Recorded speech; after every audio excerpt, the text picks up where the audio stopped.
আজকে সকাল সকাল দেখো বৃষ্টি হচ্ছে। বেশ কয়েকদিন থেকে একটানা রোদ ছিল, আর রোদ থাকার পরে আজকে সকালবেলা ঝিরিঝিরি করে একটু বৃষ্টি হচ্ছে। ভোরের দিকে একটু ভালোই হয়েছিল, তবে এখন একটু কম। তবে বৃষ্টিটা হচ্ছে ঠিকই, হলেও গরমটা কিন্তু একদমই কাটেনি, অতিরিক্ত পরিমাণের গরম রয়েছে। আর এই যে এত গরমের কারণে কাল রাতে দাদার রুমে দাদা খাট ঘুরিয়ে নিয়েছে, সঙ্গে ফ্যানটাও ঘুরিয়ে অন্যদিকে লাগিয়েছে। আর আগে যেখানে খাট ছিল আর যেখানে ফ্যান ছিল, সেখানে খাটের শুধু একটা সাইডে হাওয়া লাগতো, যেখানে শুলে মাটিতে পড়ে যাওয়ার সম্ভাবনাটা সবথেকে বেশি ছিল। তো এই যে খাটটা ঘুরিয়েছে, আর এখানে খাটের থেকে তোষক সব কিছু তোলা হয়েছিল, সেগুলো একদমই ঠিকঠাকভাবে পাতা হয়নি। রাতের 10টা-11টার দিকে কোনো রকমে সেই জিনিসগুলো পেতে দাদা ওরা ঘুমিয়েছে, দাদা আর তাতান। তো এখন হচ্ছে সকালের 9টা বাজে। কাল রাতে তো ফ্যান ঘুরিয়েছে, খাট ঘুরিয়েছে, এখন সকাল 9টা বাজে। তো এখন আমি আসলাম ঘরে, ঘরটা গোছগাছ করে দিই। ঘরটা একদম এলোমেলো হয়ে রয়েছে, নোংরা হয়ে রয়েছে, যেহেতু সব জিনিস ওলটপালট হয়েছে। শুধুমাত্র আলনাটা তার নিজের জায়গায় রয়েছে এই রুমে, আর বাকি সব কিছু এলোমেলো হয়েছে। তো সবগুলো জিনিস গুছিয়ে দিতে আসলাম এখন। আর ঘরের অবস্থা দেখে তো মাথা খারাপই হয়ে যায়, এরকম একটা অবস্থা হয়। তো এই তো বিছানার চাদরটা সোজাভাবে ছিল, তো এটাকে উল্টে পেতে দিচ্ছি। আর জানো তো, আমাদের বাড়িতে নতুন অতিথি এসেছে, আর সেটা হচ্ছে আমাদের যে সব থেকে বড় দাদা রয়েছে, ওই বড় দাদার মেয়ে হয়েছে। তো সেক্ষেত্রে আমাদের ওষুধ চলছে, আর বিছানা চাদরটা আমি কয়েকদিন পরেই ধুবো, কারণ ওষুধ যেহেতু চলছে একবারেই ধুয়ে দিতে হবে। সে কারণে বারবারের হ্যাপাটা আর আমি পোয়ালাম না। তো এই যে বিছানার চাদরটা এখানে পেতে নিচ্ছি, মশারিটাও ঠিক করে লাগানো হয়েছিল আবারও। আর বোর্ডটা বিছানার একদম সাইডেই রয়েছে, যদিও তবুও পায়ের কাছে পড়ে যায়। আর ওই দিকটা উত্তর দিক, ওই দিকে তো মাথা দেবে না। তো গুড মর্নিং সবাইকে, and welcome back to Mousumi lifestyle. Mousumi লাইফস্টাইলের নতুন আরেকটি ভিডিওতে তোমাদের সকলকে স্বাগত জানাই। ভিডিও দেখতে দেখতে যদি ভিডিওর কোনো পার্ট ভালো লেগে থাকে, তাহলে চ্যানেলটা সাবস্ক্রাইব করে দিও, আর লাইক কমেন্ট শেয়ার করে সবাই পাশে থেকো। আশা রাখছি ভিডিওটি ভালো লাগবে, দেখতে থাকো। কথা বলতে বলতে বিছানার চাদরটা পাতা হয়ে গেল। এখন শুধু বালিশগুলো গুছিয়ে রাখবো, আর একটা কাঁথা রয়েছে সেটা ভাঁজ করে একদম সুন্দর করে রাখবো, তাহলে বিছানাটা একদম ফিটফাট হয়ে যাবে। বিছানা গোছানো হলেও খাট কিন্তু মুছতে হবে, কারণ খাটের এই দিকটা ছিল আগে ভেতর দিকে, তো এই দিকটায় প্রচুর নোংরা জমেছে। তো এই দিকটা আমি প্রথমে কাপড় দিয়ে একটু ঘষেছিলাম, উঠবে না, তবুও আরেকবার কাপড় দিয়ে পরিষ্কার করে নিয়ে তারপর যে ব্রাশ আছে, ওই ব্রাশ দিয়ে পরিষ্কার করতে হবে সাইডে যে নোংরা মাটিগুলো জমেছে, ওই মাটিগুলো পরিষ্কার করবার জন্য। মাটিটাও কিন্তু একটু আধটু মাটি নয়, অনেকটা মাটি, কারণ খাটটা আগে মাটির ঘরে ছিল, আর মাটির ঘরে থাকার কারণে আরও বেশি জমেছে। তো তখন তো মাটি দিয়ে ঘর লেপা হতো, তো খাটের নিচে টিচে সব জায়গায় মাটি দিয়ে জমে গেছিলো। তো এই ঘরে আসার পরে আমি অনেকটাই পরিষ্কার করেছি, যদিও পরিষ্কার করলেও কি হবে, ওই যে সাইডটা সামনের দিকে ছিল সেই সাইডটা বেশ পরিষ্কার হয়ে গেছে, আর এই সাইডটা ভেতরে ছিল, আর এই সাইডটা অনেকটা নোংরা হয়ে রয়েছে। আর এই যে কাপড় দিয়ে আমি ঘষছি কিন্তু উঠছে না। টুথব্রাশের কথাটা এখনও মাথায় আসেনি আমার, যখন আমি খাটটা মুছছি, তো অনেকটা সময় পরে টুথব্রাশের কথাটা মাথায় এসেছে। যখনই মাথায় এসেছে তখনই গিয়ে আমি টুথব্রাশটা নিয়ে এসেছি। আমি অনেকটা সময় থেকে চেষ্টা করছি যেন কাপড়টা দিয়েই পরিষ্কার হয়ে যায়, তাহলে ভালো হবে, কিন্তু কোনোভাবেই কোনো কিছু হচ্ছে না। অবশেষে আমাকে টুথব্রাশটা আনতেই হবে। আর এই যে তো টুথব্রাশটা আনার আগে এই জায়গাগুলো ভালো করে পরিষ্কার করে দিই, পরিষ্কার করে দিয়ে তারপর ধীরে ধীরে ওই কাজটা করব। মানে টুথব্রাশটা দিয়ে ধীরে ধীরে পরিষ্কারটা করব। অনেকটা সময় লাগবে, মোটামুটি 1 ঘন্টা তো লেগেই যাবে এই জায়গাগুলো পরিষ্কার করতে। যদিও কাপড় দিয়ে অনেকটা সুন্দরভাবে পরিষ্কার হচ্ছে, এক্সট্রা যে ধুলোগুলো রয়েছে ওইগুলো সব পরিষ্কার হয়ে যাচ্ছে।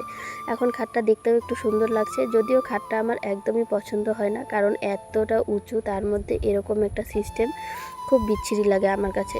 তো তখন দাদুর জন্য আনা হয়েছিল, দাদু কতদিন ঘুমিয়ে তারপর দাদাকে দিয়ে দিয়েছিল, তো দাদা এখন ঘুমোয়।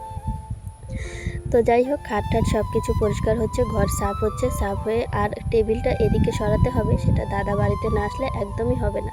টেবিলে মনিটর, সিপিইউ অনেক কিছু রয়েছে, সব কিছু গুছিয়ে ঠিক করতে হবে।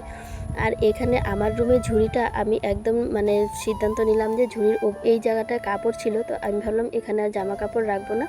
এখানটায় আমার আরও কতগুলো সাজগোজের জিনিস আছে, সেগুলো আমি এখানে রাখবো। সাজগোজের বলতে বেশিরভাগটা প্রয়োজনীয়। নিজের জিনিসগুলো দু জায়গায় থাকতে আমার একদমই ভালো লাগে না, তার উপর আমার জিনিসের উপরে হামলা হয়, সেটা আমি খুব ভালো করেই জানি।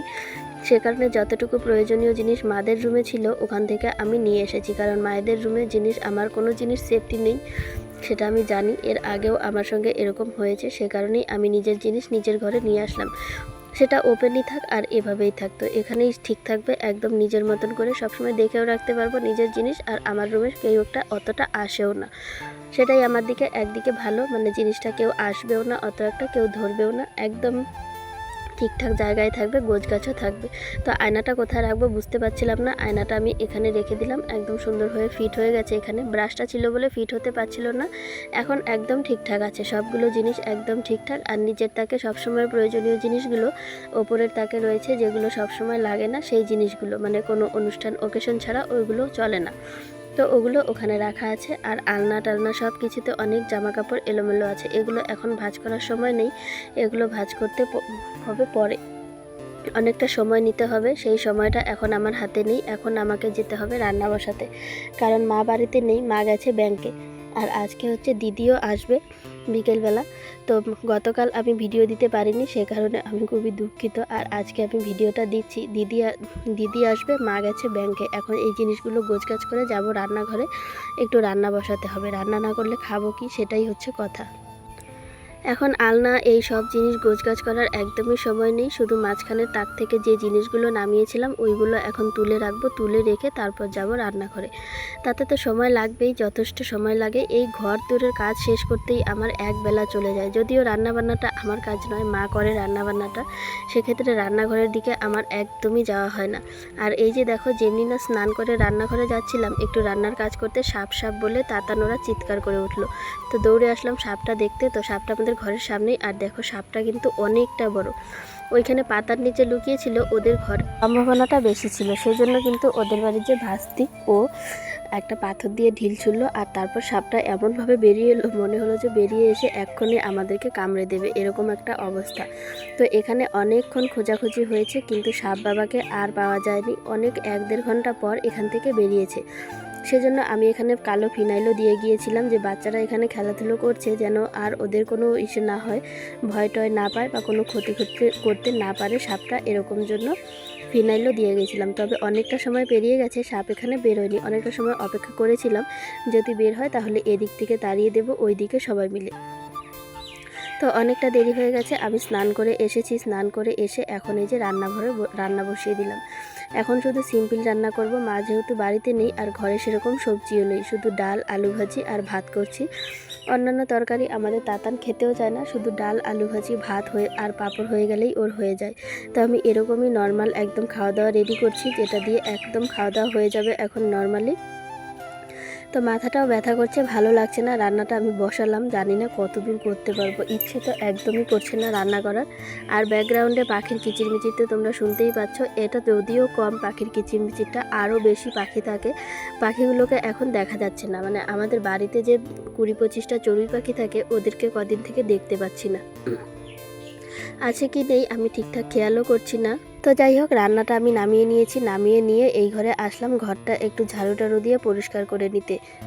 ঘরটা পরিষ্কার করতে তো ন্যূনতম সময় লাগবে, যেহেতু সকালবেলা দাদাদের রুমটাই আমি একটানা পরিষ্কার করেছিলাম, অনেকটা সময় লেগেছে, নিজের রুমটা আর আজকে পরিষ্কার করা হয়নি। তো এখন শুধু আমি ঘরটা মানে বিছানাটা ঝেড়ে রাখবো, ঝেড়ে পরিষ্কার করে ঘরটা ঝাড়ু দিয়ে পরিষ্কার করে বের করে ফেলবো, তাতে অনেকটা সময়ের প্রয়োজন। আর এই ঘরের কাজটাই আমার সব থেকে বেশি হয়, কারণ রান্নাঘরের দিকে আমাকে অতটা যেতে হয় না, ওই টুকটাক সবজি টবজি কেটে দিতে যেতে হয়। তো বিছানাটা আমার গোছানো হয়ে গেল, আর যেখানে যেখানে যা যা জিনিস ছিল সেখানে তাই আছে, শুধু ঝেড়ে পরিষ্কার করে নিলাম, ধুলোবাড়িটা বের করে, না হলে ঘর ঝাড়ু দেওয়ার পর ঝাড়লে আবার ঘরটা ধুলো ধুলো হয়ে যাবে। তো এখানে আমি ঘরটা ঝাড়ু দিচ্ছি, ঘর দোর ঝাড় দিয়ে তারপর যাব উঠোন ঝাড় দিতে। এখন যেহেতু পুজো দেওয়া নেই, পুজো দেওয়াটা না থাকলে একদম ভালো লাগে না, ঠাকুর পুজো দেওয়াটা নেই, যেহেতু ভাস্তি হয়েছে আমাদের, তো ওদেরকে হসপিটাল থেকে বাড়িতে নিয়ে আসলে তারপর আমি যাব, বাড়িতে গিয়ে দেখে আসবো ওদেরকে, বাড়িতে না আনলে আর দেখতে যাব না। বাড়িতে কবে নিয়ে আসবে সেটাই জানি না। আর এইদিকে দেখো, আমার কাজ শেষ হতে না হতেই দিদি চলে এসেছে, আর এই যে দিদি নিয়ে এসেছে আজকে মাশরুম, যেটা মা বলছিল মাশরুমের কথা, তো আমার হঠাৎ করেই মনে পড়েছিল দিদিদের ওখানে মাশরুমের চাষ হয়, তো দিদিকে বলেছিলাম, ও আসার সময় মাশরুম নিয়ে এসেছে। আর এখানে টোটাল 1 কিলো মাশরুমের প্যাকেটটা খোলার সঙ্গে সঙ্গে এত সুন্দর গন্ধ বেরিয়েছে কি বলবো, মানে এখন দেখেই মানে এরকম লোভনীয় লাগছে, খেতে গেলে না জানি কীরকম লাগবে, যদিও আমি কোনোদিনও মাশরুম খাইনি, আজকেই প্রথম মাশরুম খাবো। তো আজকের ভিডিওটা তোমাদের সবার কাছে কেমন লেগেছে অবশ্যই কমেন্টে জানিও। ভিডিওটা ভালো লাগলে লাইক কমেন্ট শেয়ার করে দিও। আর দেখা হচ্ছে কিন্তু তোমাদের সঙ্গে কালকের ভিডিওতে। আজকের জন্য সবাইকে টাটা, কারণ আজকে আর সময় নেই, এখন মাশরুম রান্না করব আর খাবো আমরা। তো টাটা।